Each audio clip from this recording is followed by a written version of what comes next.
ಇಂದು ನಡೆದ ಕ್ರಾಂತಿವೀರ ಸಂಗೊಳ್ಳಿ ರಾಯಣ್ಣರ ಪುತ್ಥಳಿ ಅನಾವರಣ ಕಾರ್ಯಕ್ರಮದಲ್ಲಿ ಸಂಗೊಳ್ಳಿ ರಾಯಣ್ಣನಿಗೆ ಅರಸೀಕೆರೆ ವಿಧಾನಸಭಾ ಕ್ಷೇತ್ರದ ಅಭ್ಯರ್ಥಿಯಾದ ಎನ್ಆರ್ ಸಂತೋಷ್ ಅವರು ಮಾಲಾರ್ಪಣೆ ಮಾಡಿ ಸಂಗೊಳ್ಳಿ ರಾಯಣ್ಣ ಹಾಗೂ ಬಸವೇಶ್ವರ ಪುತ್ಥಳಿಗೆ ಚಾಮರ ಹಾಕಿಸುವುದಾಗಿ ಆಶ್ವಾಸನೆ ನೀಡಿದರು.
ಎಲ್ಲರೂ ಬರ್ತೀವಿ.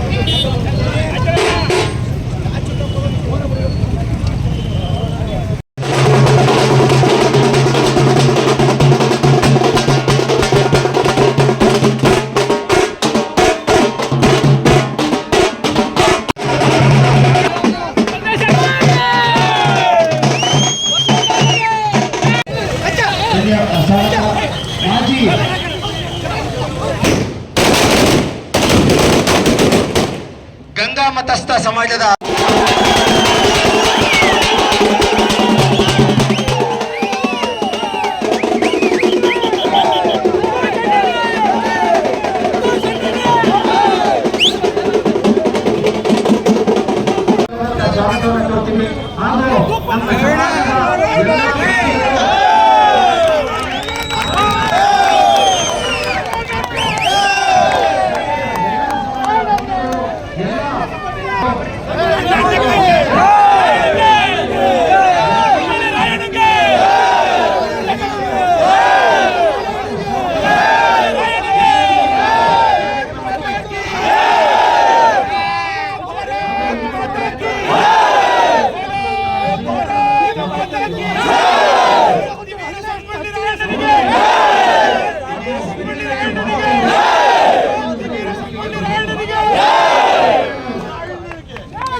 ಲಿಂಗೇಶ್ವರ ಸ್ವಾಮಿಗೆ, ಸಂಗೊಳ್ಳಿ ರಾಯಣ್ಣನವರಿಗೆ, ಕಿತ್ತೂರು ರಾಣಿ ಚೆನ್ನಮ್ಮನಿಗೆ, ಸಂಗೊಳ್ಳಿ ರಾಯಣ್ಣನಿಗೆ, ಕಿತ್ತೂರು ರಾಣಿ ಚೆನ್ನಮ್ಮನಿಗೆ. ಕೇಳಿಸಿದ್ಯಾ? ಆತ್ಮೀಯ ನನ್ನೆಲ್ಲ ಕ್ರಾಂತಿವೀರ ಸಂಗೊಳ್ಳಿ ರಾಯಣ್ಣನ ಅಭಿಮಾನಿ ಬಂಧುಗಳೇ, ಇವತ್ತು ಶಿಲಾರೂಪದಲ್ಲಿ ಕಂಚಿನ ಪ್ರತಿಮೆಯಾಗಿ ರಾಯಣ್ಣನವರು ಅರಸೀಕೆರೆಯಲ್ಲಿ ಸ್ಥಾಪನೆಗೊಳ್ತಾ ಇದ್ದಾರೆ. ಅಪ್ರತಿಮ ದೇಶಭಕ್ತ, ಹುಟ್ಟಿದ ದಿನ ಸ್ವಾತಂತ್ರ್ಯ ದಿನಾಚರಣೆ, ಬಲಿದಾನ ಮಾಡಿದ ಗಣರಾಜ್ಯೋತ್ಸವ ಅಂತ ಅಪ್ರತಿಮ ದೇಶಭಕ್ತ ಇವತ್ತು ಅರಸೀಕೆರೆಯಲ್ಲಿ ನೆಲೆ ನಿಂತಿರುವಂತದ್ದು. ಸಂಗೊಳ್ಳಿ ರಾಯಣ್ಣ ಅಂತಂದ್ರೆ ಮಾತೃಭಕ್ತಿ, ಸಂಗೊಳ್ಳಿ ರಾಯಣ್ಣ ಅಂತಂದ್ರೆ ರಾಷ್ಟ್ರ ಶಕ್ತಿ ಅಂತ ಸಂಗೊಳ್ಳಿ ರಾಯಣ್ಣನ ಅನುಗ್ರಹ ಇವತ್ತು ನಮ್ಮೆಲ್ಲ ಯುವಕರ ಮೇಲೆ ಇರಲಿ. ಯಾವ 7 ಕೋಟಿ ಮೈಲಾರಲಿಂಗೇಶ್ವರನ ಭಂಡಾರದೊಡೆಯ ಮೈಲಾರಲಿಂಗೇಶ್ವರ ಅವರ ಅನುಗ್ರಹ ಹೊಂದಿದ್ದಂತ ಸಂಗೊಳ್ಳಿ ರಾಯಣ್ಣ ಅರಸೀಕೆರೆಯಲ್ಲಿ ಶಾಶ್ವತವಾಗಿ ನೆಲೆ ನಿಂತಿದ್ದಾರೆ. ಅವರ ಮಾತೃಭಕ್ತಿ ರಾಷ್ಟ್ರ ಶಕ್ತಿಯನ್ನ ನಾವು ಕೂಡ ಮೈಗೂಡಿಸ್ಕೊಳ್ಳೋಣ ಅಂತೇಳಿ ಪ್ರಾರ್ಥನೆ ಮಾಡಿ ಇವತ್ತೇನು ಸಂಗೊಳ್ಳಿ ರಾಯಣ್ಣ ಪ್ರತಿಭೆ ಅನಾವರಣದಲ್ಲಿ ನಾವೆಲ್ಲ ಸೇರಿದ್ದೇವೆ ಬಂಧುಗಳೇ. ಇದನ್ನ ಮರಿಲಾರದಂತ ರೀತಿಯಲ್ಲಿ ನಾವು ಆಚರಣೆಯನ್ನು ಮಾಡಿದ್ದೇವೆ. ಪ್ರತಿ ವರ್ಷ ಕ್ರಾಂತಿವೀರ ಸಂಗೊಳ್ಳಿ ರಾಯಣ್ಣನ ಜಯಂತಿಯನ್ನ ನಾವು ಅದ್ದೂರಿಯಾಗಿ ಈ ಸ್ಥಳದಲ್ಲಿ ಆಚರಣೆ ಮಾಡುವಂತ ಘೋಷಣೆ ಮುಂದಿನ ದಿನಗಳಲ್ಲಿ ಸಂಗೊಳ್ಳಿ ರಾಯಣ್ಣ ಪಿಸ್ತಲ್ ಇರುವಂತದ್ದು ನಮ್ಗೆ ನೋಡಕ್ ಆಗ್ತಾ ಇಲ್ಲ. ಆ ಸಂಗೊಳ್ಳಿ ರಾಯಣ್ಣನ ಮೇಲೆ ಒಂದು ಚಾಮರವನ್ನ, ಒಂದು ನೆರಳನ್ನ ಒಚ್ಚುವಂತ ಕೆಲಸ ನಾವು ಮಾಡ್ತೇವೆ ಅನ್ನೋ ಮಾತನ್ನ ಈ ಮುಖಾಂತರ ಕೊಡ್ತಾ ಇದ್ದೇವೆ. ಒಂದು ಬಾರಿ ಜೋರಾಗಿ ಬೋಲೋ ಭಾರತ್ ಮಾತಾ ಕಿ, ಬೋಲೋ ಭಾರತ್ ಮಾತಾ ಕಿ. ಪರಮ ಪೂಜ್ಯ ಕಾಗಿನೆಲೆ ಸ್ವಾಮೀಜಿಯವರ ಒಂದು ಅಮೃತಾಸ್ತಿಯಿಂದ ಇವತ್ತು ಈ ಪುತ್ಥಳಿ ಅನಾವರಣ ಏನಾಗಿದೆ.